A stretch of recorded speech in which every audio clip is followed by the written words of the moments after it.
Hello दोस्तों, welcome to R M study. मैं KD आपके लिए लेके आ रहा हूँ डीएमआरसी का प्रीवियस पेपर का सल्यूशन के साथ। तो दोस्तों, इस चैनल में जो नए हैं प्लीज़ सब्सक्राइब कर लीजिए और बेल आइकन को क्लिक करना ना भूलिए। अगर आप मुझे टेलीग्राम पे ज्वाइन करना चाहते हैं तो टेलीग्राम का लिंक डिस्क्रिप्शन पे दिया हुआ है, उधर से जाकर आप ज्वाइन कर लीजिए, क्योंकि इस वीडियो का कोई डाउट या अपडेट मैं टेलीग्राम चैनल पे ही करूँगा। तो चलते हैं आज का पहला क्वेश्चन।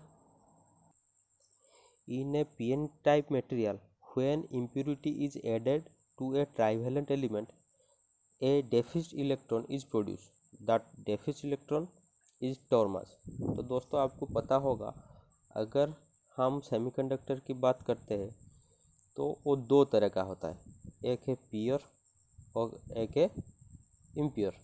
ठीक है, प्योर मटेरियल को अगर हम कुछ इम्प्योरिटी मेड करके इम्प्योर बनाते हैं तो प्योर को हम बोलते हैं क्या, इंट्रिंसिक सेमीकंडक्टर। इम्प्योर को बोलते हैं एक्सट्रिंसिक सेमीकंडक्टर। ठीक है, तो इधर क्या होता है, जो इंट्रिंसिक एंड एक्सट्रिंसिक वो दो तरह का है। एक्सट्रिंसिक सेमीकंडक्टर आपका आ जाएगा दो तरह का।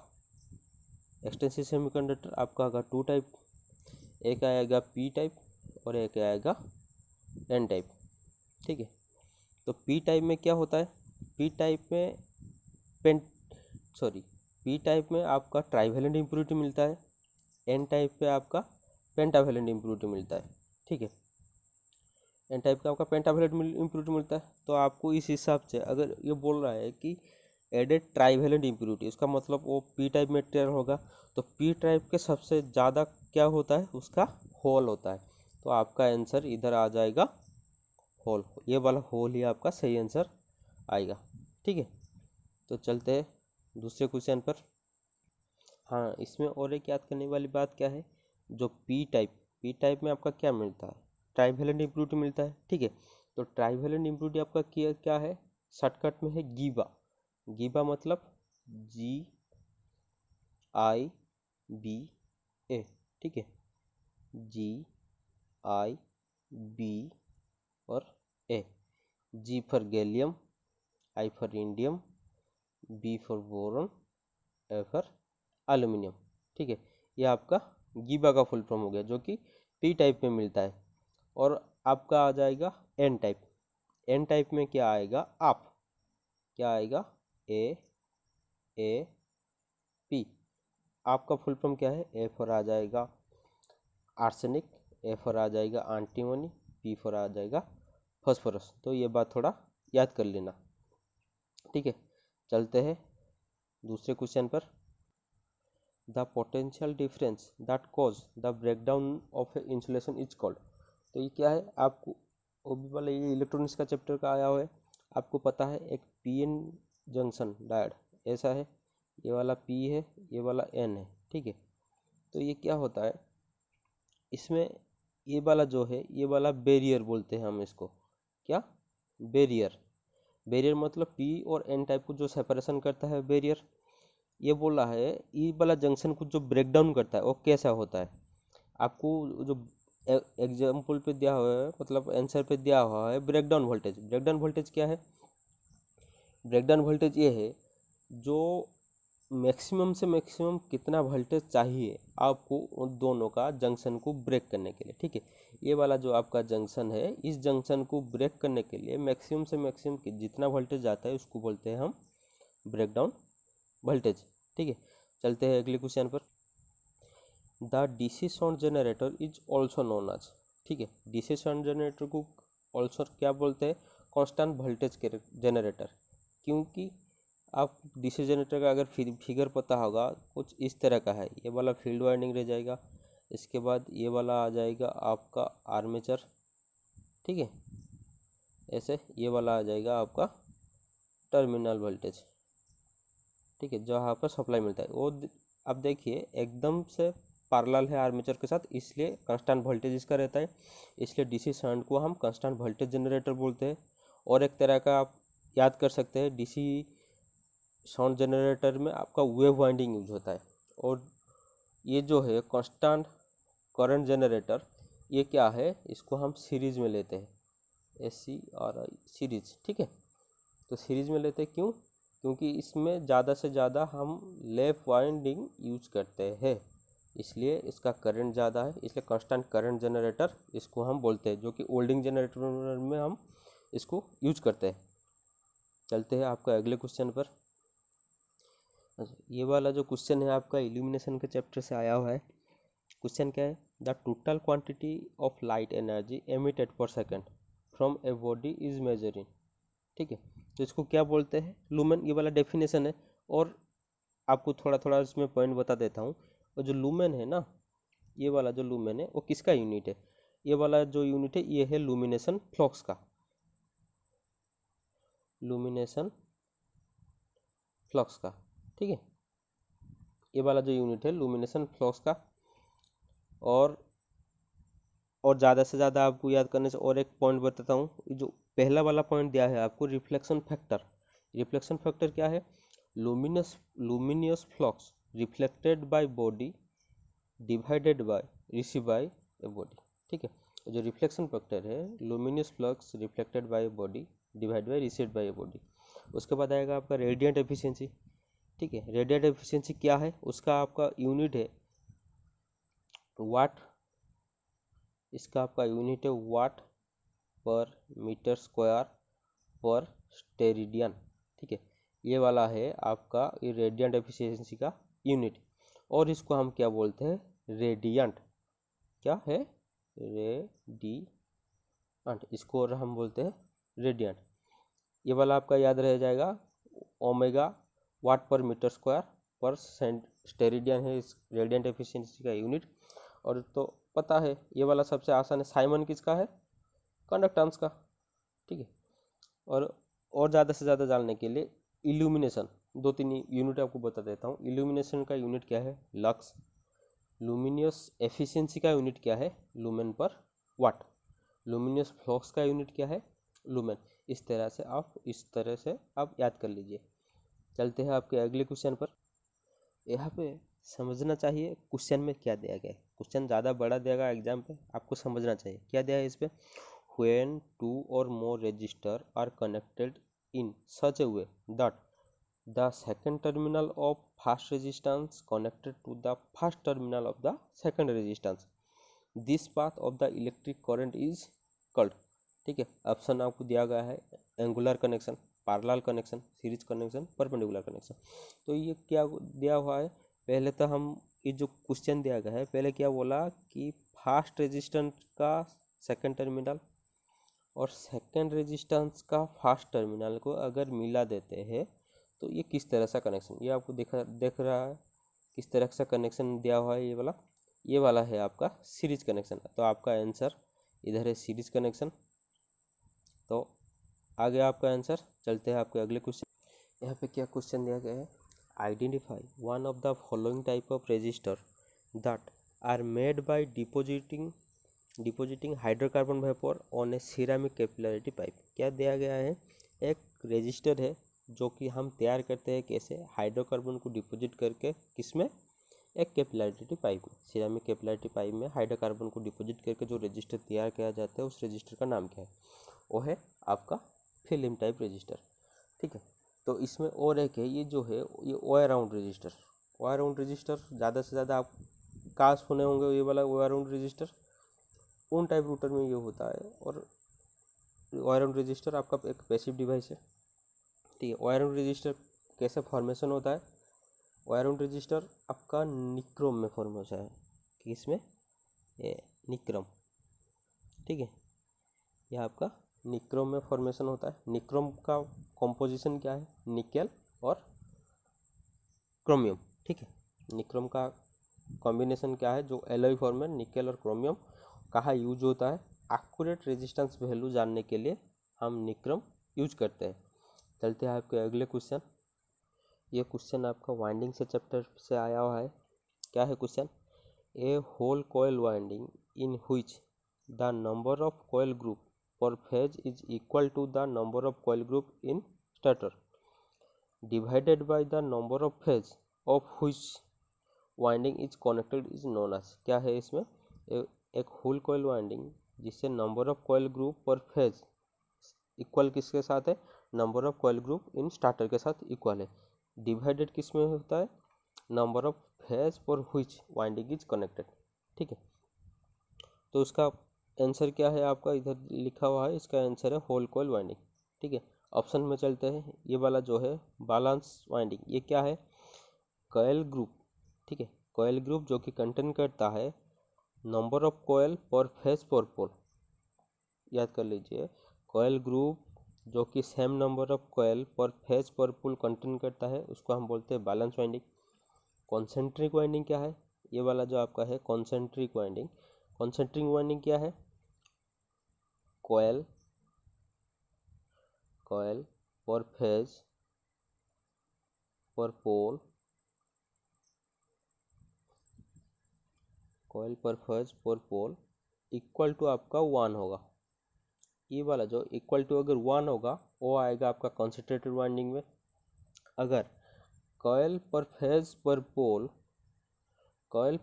पर पोल आपका आ जाएगा मोर देन 1। ठीक है, कॉइल पर फेज पर पोल अगर आ जाएगा आपका मोर देन 1 तो ये वाला आएगा आपका डिस्ट्रीब्यूटेड वाइंडिंग में। और एक डिस्ट्रीब्यूटेड वाइंडिंग एक याद रखने वाला पॉइंट है, इसका जो है each coil same pole pitch में रहता है, उसका कॉइल जो है सेम पोल पिच में रहता है। ये वाला जो टर्म आप याद कर लीजिए। चलता है आपके अगले क्वेश्चन पर। The motor in which one part of the winding is connected in series and other part is connected across the armature is known as.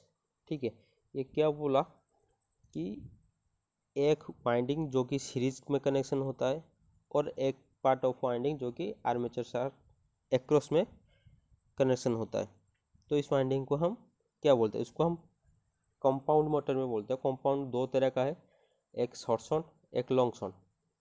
ठीक है, आपको फिगर से भी बता देने से अच्छा होगा, थोड़ा इधर ऊपर कर लेते हैं।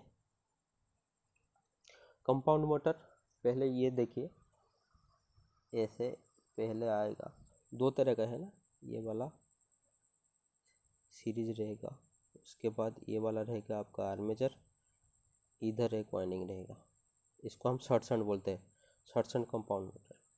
लॉन्ग शंट कैसा है, सीरीज वाइंडिंग सीरीज से रहेगा आर्मेचर के साथ और होल हुआ ऐसे, इसको हम बोलते हैं लॉन्ग शंट। ठीक है, तो ये वाला जो कंस्ट्रक्शन है वो कंपाउंड मोटर का है, तो इसलिए इस क्वेश्चन का आंसर आपका कंपाउंड मोटर ही है। तो सीरीज मोटर कैसा होगा, आर्मेचर के साथ आपका जो वाइंडिंग है वो सीरीज में कनेक्शन होगा, ये वाला आपका सीरीज मोटर का है। शंट मोटर कैसा होगा, आर्मेचर के साथ पैरेलली कनेक्शन होगा। तो इसमें कुछ डाउट होना नहीं चाहिए। चलते हैं दूसरे क्वेश्चन पर। Choose one of the advantage of the synchronous motor from given option. ठीक है, सिंक्रोनस मोटर का एक जो सबसे एडवांटेज है वो क्या है, जो कि आपको पता है सिंक्रोनस मोटर हम कहाँ यूज करते हैं, जो कि कांस्टेंट स्पीड ऑपरेशन में यूज करते हैं। अगर सिंक्रोनस मोटर का आपको फार्मूला याद होगा, सिंक्रोनस स्पीड का फार्मूला क्या है, NS इक्वल टू 120 F/P। ठीक है, इसका जो पोल का वैल्यू है ये कांस्टेंट रहता है। ठीक है, इसलिए इसका सिंक्रोनस स्पीड कांस्टेंट रहता है। इसको एक तरह से हम वेरी कर सकते हैं, कैसे, जो कि फ्रीक्वेंसी को चेंज करना है। तो ये वाला जो है, ये वाला मेथड बहुत डिफिकल्ट है, इसलिए synchronous mode constant speed operation पे ही ज़्यादा से ज़्यादा यूज होता है। तो चलते हैं उसके अगले क्वेश्चन पर। In prime mover method of synchronous motor the rotor of the motor is.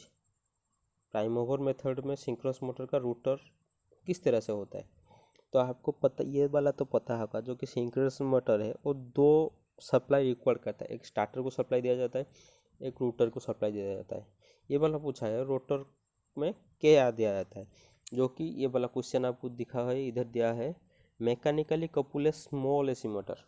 ठीक है, जो मैकेनिकली एक छोटा वाला एसी मोटर को कनेक्शन करके स्टार्टिंग पर्पज के लिए यूज करता है, क्योंकि उधर प्लगिंग होकर होता है। तो सिंक्रोनस मोटर को स्टार्टिंग करने का कितना मेथड, चलो इसमें डिस्कशन कर लेते हैं। तीन तरह का मेथड है जनरली स्टार्टिंग करने को सिंक्रोनस मोटर का। एक है आपका पोनी मोटर मेथड, एक आपका है पोनी मोटर, एक है आपका पोनी मोटर, ठीक है, ये आपका पोनी मोटर। दूसरा आ जाएगा डैम्पर वाइंडिंग, एक दूसरा आ जाएगा डैम्पर वाइंडिंग, और तीसरा आ जाएगा सिंक्रोनाइजेशन, सिंक्रोनाइजेशन, ठीक है। तो जो स्मॉल एसी मोटर जो कनेक्शन करना बोला है वो वाला आपका सिंक्रोनाइजेशन का टाइप में ज़्यादातर जाता है। चलते हैं आपका अगले question. Select one of the method of winding that has the least joint. सबसे लीस्ट जॉइंट कौन सा वाइंडिंग में है? वो तो सबसे इजी क्वेश्चन है, आपको पता होगा। लोपिंग जो मेथड है, इस मेथड में सबसे बहुत कम जॉइंट है और ज़्यादा वायर रिक्वायर करता है, ठीक है। और इसका एक है जो कि हाई इंसुलेशन रेजिस्टेंस है, ज़्यादा वायर रिक्वायर करता है और जॉइंट इसका ज़्यादा है, ठीक है। और ये कहाँ यूज होता है ज़्यादातर? जहाँ पर आपका एक्सटेंशन, मतलब जहाँ का तार को आपको एक्सटेंशन करना पड़ता है, जहाँ का आपको तार का एक्सटेंशन करना पड़ता है उधर ही ज़्यादा यूज होता है आपका ये वाला लूपिंग मेथड, ठीक है। और आपका आएगा उसके ऊपर ये वाला आएगा ट्री मेथड।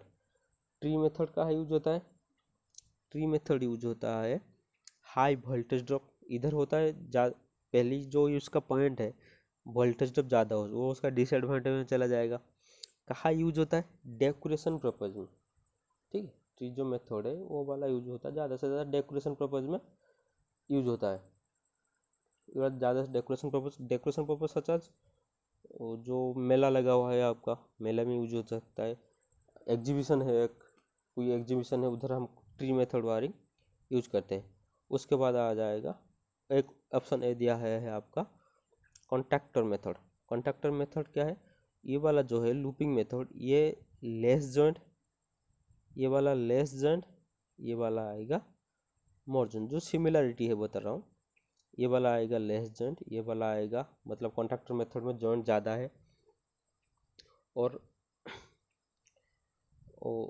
और दूसरा आएगा जिसमें कॉन्ट्रैक्टर मेथड में सबसे कम वायर लगता है, जो कि लोपिंग मेथड में ज़्यादा वायर लगता है, कॉन्ट्रैक्टर मेथड में आपका कम वायर लगता है, उसका इंसुलेशन रेजिस्टेंस भी ज़्यादा है, ठीक।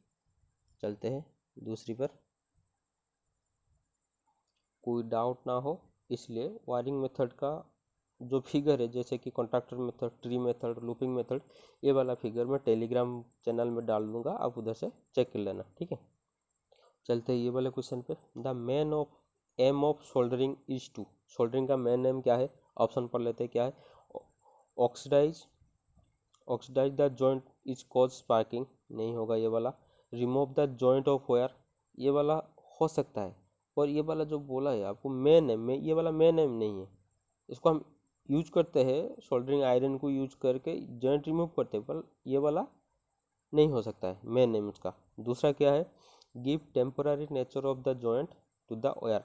टेम्पोरारी नहीं देता है क्योंकि सोल्डरिंग हम शोल्डर लेके करते हैं, इसलिए परमानेंट जॉइंट उधर यूज होता है, ठीक है। तो ऑप्शन 4 वाला आपका सही आंसर है, परमानेंट नेचर ऑफ जॉइंट। जैसे ये वाला क्वेश्चन देख लेते हैं। Identify one of the requirement of a good insulating material. Good insulating material का सबसे ज़्यादा रिक्वायरमेंट क्या है? तो ऑप्शन पे आप आंसर शो कर रहा है गुड मैकेनिकल स्ट्रेंथ, ये वाला सही है, गुड मैकेनिकल। तो मैं आपको कुछ और प्रॉपर्टीज जो बता दे रहा हूँ कि एक गुड इंसुलेटिंग मटेरियल होने का क्या क्या प्रॉपर्टीज चाहिए। एक है उसका हाई ब्रेकडाउन वोल्टेज चाहिए, पहली बात तो ये आपका हाई ब्रेकडाउन वोल्टेज चाहिए। दूसरी ये है high temperature without change it's physical strength, structure और केमिकल स्ट्रक्चर, ठीक है। हाई टेम्परेचर रहता है without any change of the physical strength और केमिकल स्ट्रक्चर। दूसरा आता है लेस इलेक्ट्रिक ऑब्जर्वेंट, ठीक है। इंसुलेटर है वो तो कम से कम वो मतलब नहीं, मतलब करंट उसमें जाता है। Less electric observant, high dielectric constant, ठीक है। ये वाला एक इंसुलेटर का सबसे ज़्यादा है, हाई डाइलेक्ट्रिक कांस्टेंट इसमें रहना चाहिए। चलते हैं अगले क्वेश्चन पर। Which of the following insulating material is use A electrical welding work. ठीक है, इलेक्ट्रिकल वेल्डिंग वर्क में कौन सा इंसुलेटिंग मटेरियल यूज होता है। आपको इलेक्ट्रिकल वेल्डिंग मटेरियल पता होगा, हम यूज करते हैं एक लेथरोइड पेपर। ठीक है, एक लेथरोइड पेपर हम यूज करते हैं, लेथरोइड पेपर यूज करते हैं। ये जो लेथरोइड पेपर है ना, इसका दूसरा नाम है प्रेसपेन पेपर। लेथरोइड पेपर का दूसरा नाम है प्रेसपेन पेपर। क्वेश्चन को थोड़ा घुमाया हुआ है इधर। तो चलते, आज के लिए इतना ही। अगर आप मुझे टेलीग्राम पे ज्वाइन करना चाहते हैं तो आप मुझे टेलीग्राम पे ज्वाइन कर सकते हैं। ठीक है, चलते हैं, गुड नाइट।